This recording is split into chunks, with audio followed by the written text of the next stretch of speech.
Alright guys, I just want to show you this real quick. I just picked these up from Mann Lake, and they're supposed to be a selective entrance guard basically.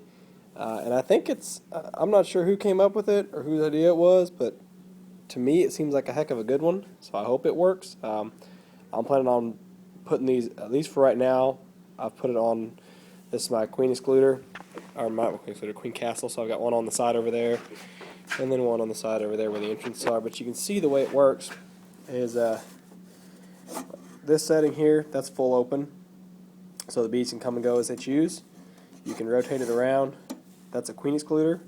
So if you're wanting to make up a bunch of nukes or something, or if you, I think this will be really great for catching swarms, because I've had issues this spring where I've tried to catch a couple swarms. The only one that I actually caught stayed with me for a couple days and then left me again. So had I had this setting set on queen excluder, they probably wouldn't have left because the queen couldn't leave.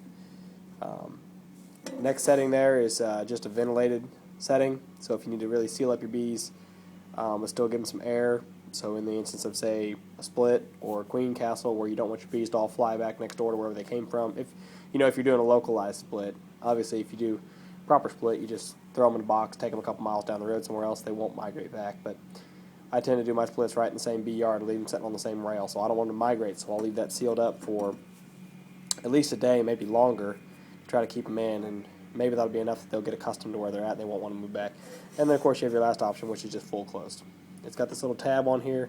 I think that's so you can push on it, at least that's what I'm using it for.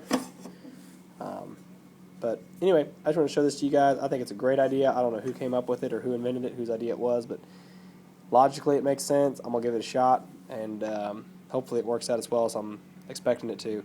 And if it doesn't, or if anything changes, I'll certainly go back and comment on the video later on if I need to, and tell you what I learned.